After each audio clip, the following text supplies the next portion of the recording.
In this video, I'm going to give a detailed demonstration of the operation of the head-up display using a high-quality flight simulator. Some of you may have noticed that flat earthers are still in damage control over my head-up display videos, particularly the one where we had the moon appearing below the HUD horizon line. Now, for some reason, flat earthers still don't understand what this instrument is showing them. This head-up display horizon line is the position of true level.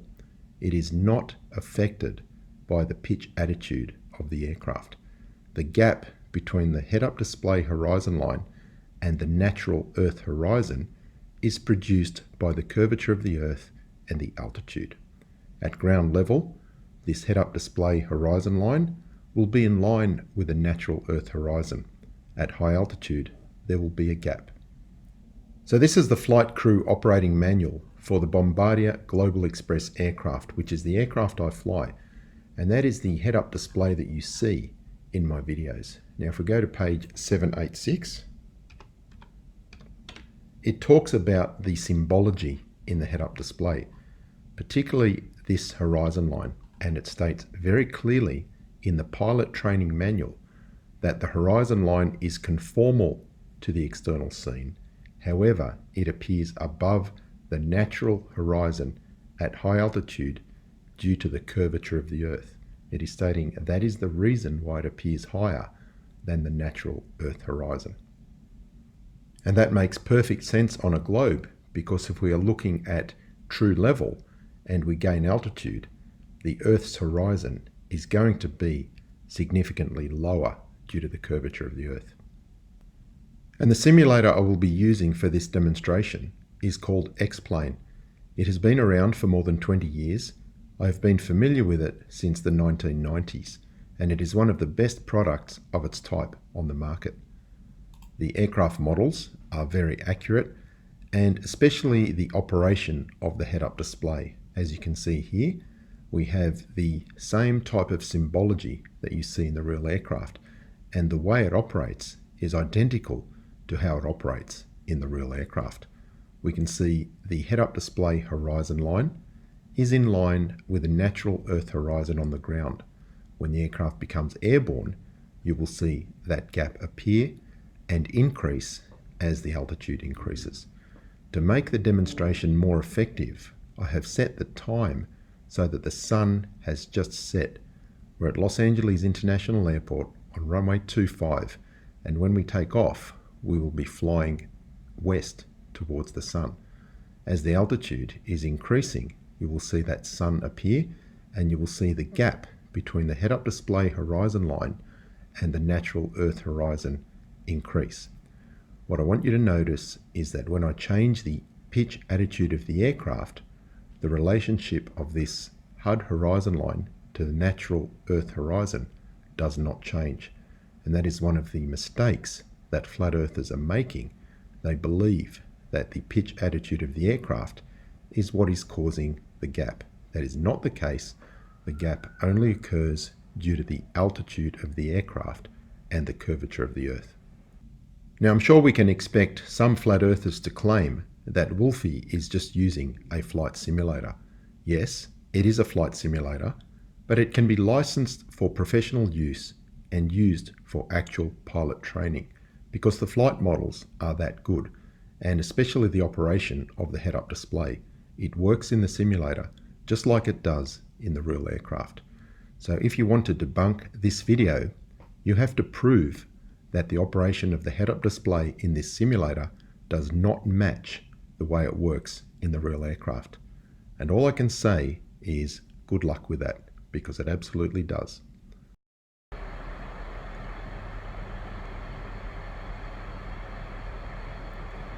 So here we are in the simulator, lined up on runway 25 left at Los Angeles International Airport.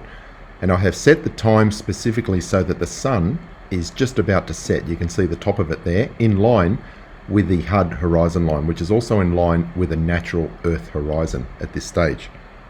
Now, this simulator allows us to pan around and get different views, and I'll be doing that during the flight.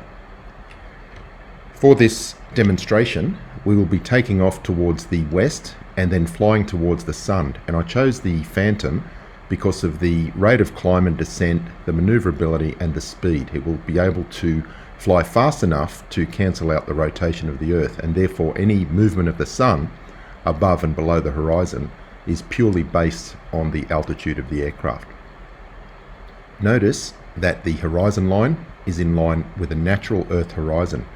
When I accelerate and take off, particularly as I rotate, you will see the nose attitude of the aircraft going up, but you won't see that horizon line change until the altitude begins to increase. So let's get going.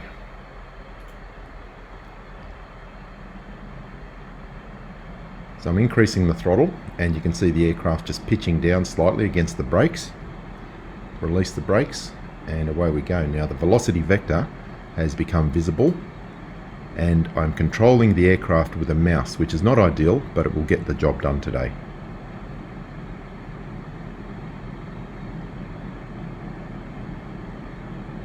So as I rotate and pitch the nose up to take off, notice the HUD horizon line doesn't change.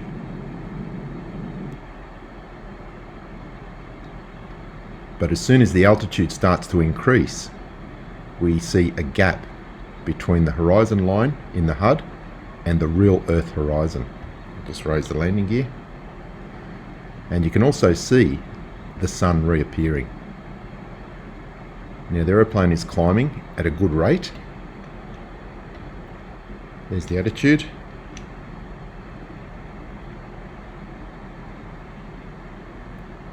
And as altitude is increased, the gap between true level and the horizon increases. We can now see all of the sun. Passing 10,000 feet.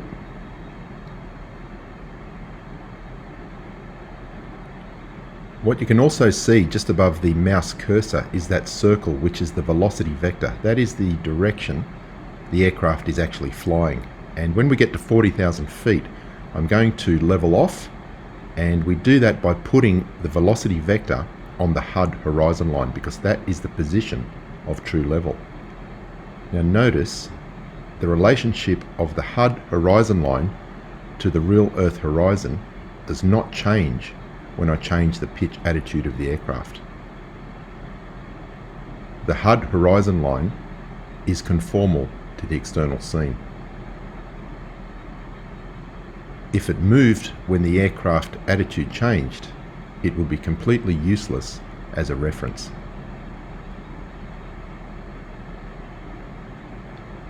Now we're currently flying at almost 700 knots, and that means we're flying faster than the Earth's rotation at this latitude.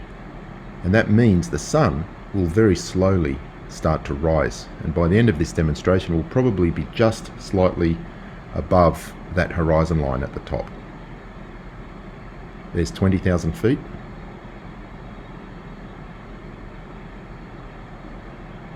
Still climbing. The Earth's horizon is still dropping. The HUD horizon line is showing true level at all times.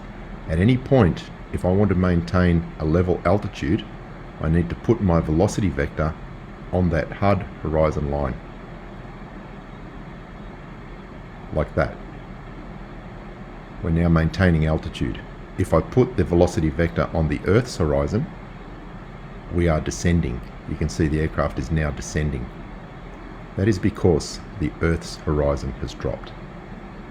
And this is the mistake that flat earthers keep making. They believe that the HUD horizon line is only above the Earth's horizon because of the attitude of the aircraft. That is absolutely not the case. Here you can see I am changing the attitude of the aircraft, putting it into a dive, and we still have that gap between true level and the Earth's horizon.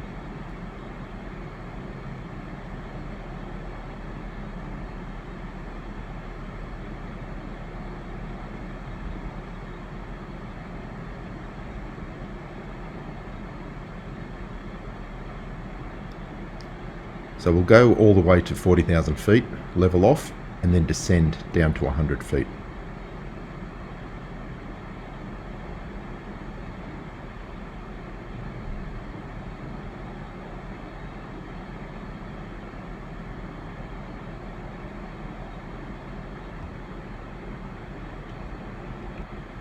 That's the pitch attitude of the aircraft.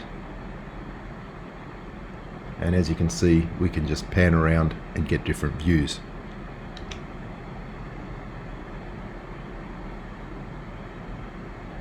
Okay, approaching 40,000 feet at a high rate of climb, we need to commence our level off well in advance.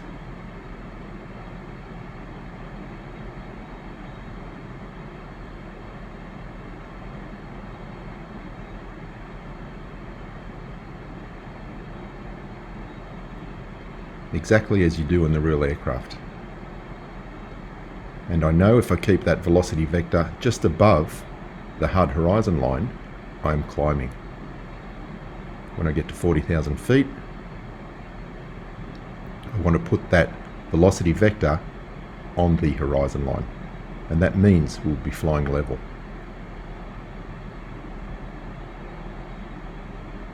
Now you can see the HUD horizon line is well above the Earth's horizon, and as I mentioned, you can see that sun slowly rising due to the speed in a westerly direction.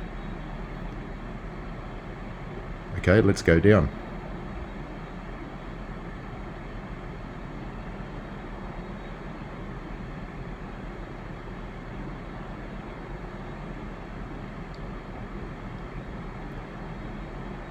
So we are now in a steep dive.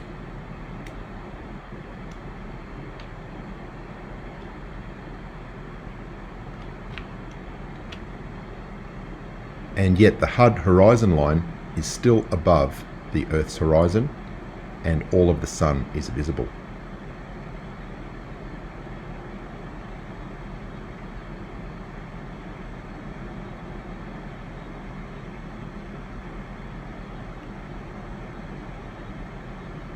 And nose attitude is now 15 degrees down.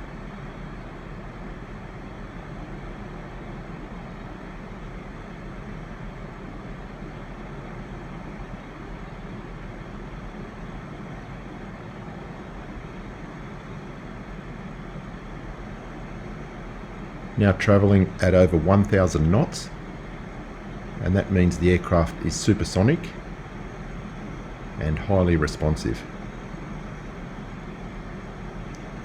Down through 7,000 feet, you can see the gap between the HUD horizon line and the real Earth horizon is reducing, and that sun will begin to set very shortly. I'm just going to lower the rate of descent and level off when we get down to a very low altitude.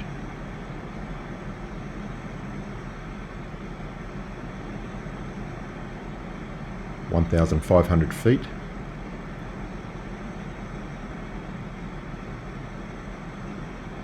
(1,000 feet). You can see how small the gap between the HUD horizon line and the Earth's horizon has become. There's 500 feet, 400 feet, 300 feet,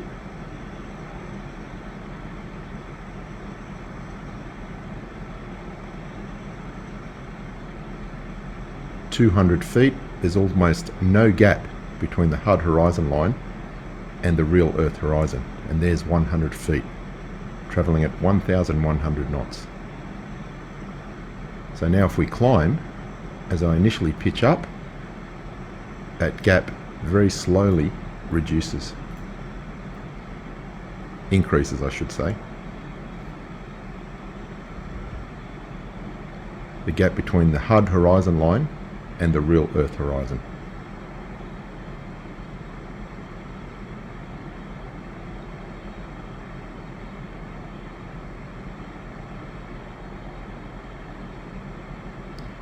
(10,000 feet), the sun is now fully visible, and the gap between true level and the Earth's horizon is increasing. At any altitude, I can fly level by putting the velocity vector on the HUD horizon line, because that is always the position of true level, horizontal from the aircraft. So at altitude, in the real HUD, the Earth's horizon has dropped well below horizontal, just like you see in this simulator.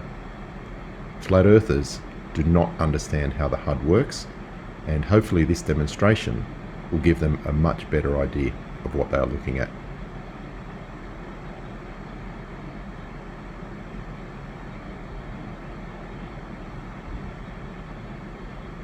And we'll just give the globe a little victory roll.